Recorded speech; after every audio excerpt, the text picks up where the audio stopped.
Congressman Pat Fallon, Republican from Texas, a member of the Armed Services Committee. Congressman, the Vice President, Kamala Harris, said sanctions were going to prevent Vladimir Putin from invading Ukraine. What happened? Well, that's interesting that, John, that Kamala Harris would say that because Joe Biden didn't delineate and what the sanctions would be if he did invade the Ukraine. I think what we should have done, Biden made a lot of mistakes, one of which was we signed on to a letter back in November encouraging him and urging him to send much more lethal aid to the Ukrainians back then, and he dragged his feet, and we don't know why. And I also wanted him to be very explicit with the sanctions that he would impose on the Ukraine, because maybe, or I'm sorry, on Russia, because maybe that would have acted as a deterrent, but he refused to do that. So now, once again, John, we see that the president's being reactive instead of showing real leadership and being proactive. So what kind of armaments would you like to see the United States deliver to the Ukrainians at this time? John, I'd like to have a great deal of asymmetrical lethal aid: sniper rifles, plastic explosives, anti-tank mines, javelins, which is anti-tank missile, essentially. You talked about the Stingers earlier, even the harpoons to take out ships. We need, and you know what they need? They don't need to evac their president. As he said, they need more ammo.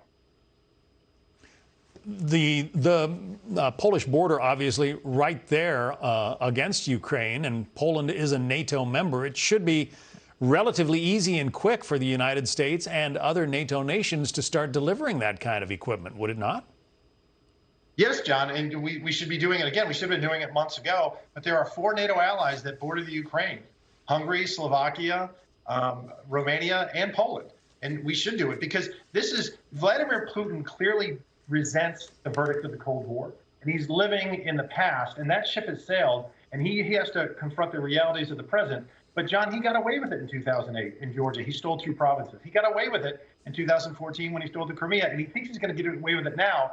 But the Ukrainian people are the X factor. There's 44 million of them. They're a tough breed. They're only a few generations away from the folks that took on the Nazis, because the last man to invade the Ukraine was named Adolf.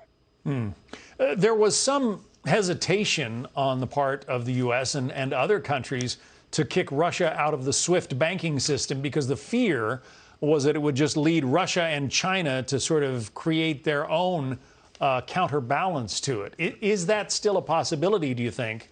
And what would be the effect? I think they've taken some steps to do that right now, but there's only 2 countries in the world that aren't part of the SWIFT, and that's North Korea and Iran, and they're pariahs. And when you act like a pariah, you should be treated as such. And this is an economic siege, John. And Vladimir Putin, who's going to blink first? And Vladimir Putin thinks the West is going to blink first, but we have a stronger economy. We have a more diversified base. And I think we should ensure that we stay strong, because this won't be the end. This has a lot of parallels to what happened in Central Europe under the Nazis last century. And we have to ensure that we stop him this time and draw a line in the sand and say absolutely no more. Well, obviously, Vladimir Putin doesn't want a NATO country, doesn't want Ukraine becoming a NATO country. He doesn't want a NATO country right on his border.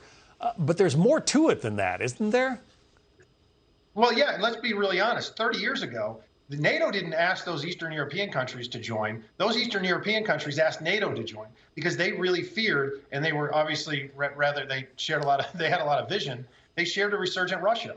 And Estonia, Latvia, Lithuania, one of the reasons we're not talking about 150,000 Russian troops on their border, John, is because they are part of NATO. And we have an Article 5 provision where it says an attack on one is an attack on all. And no person in the world, John, unites NATO more than Vladimir Putin. It is fascinating to see how he thought he was going to make quick work of this Ukraine invasion, and it doesn't seem to be going the way he thought it was going to go. We'll see what the coming days bring. Congressman Pat Fallon, Republican of Texas, thank you. Thanks, John.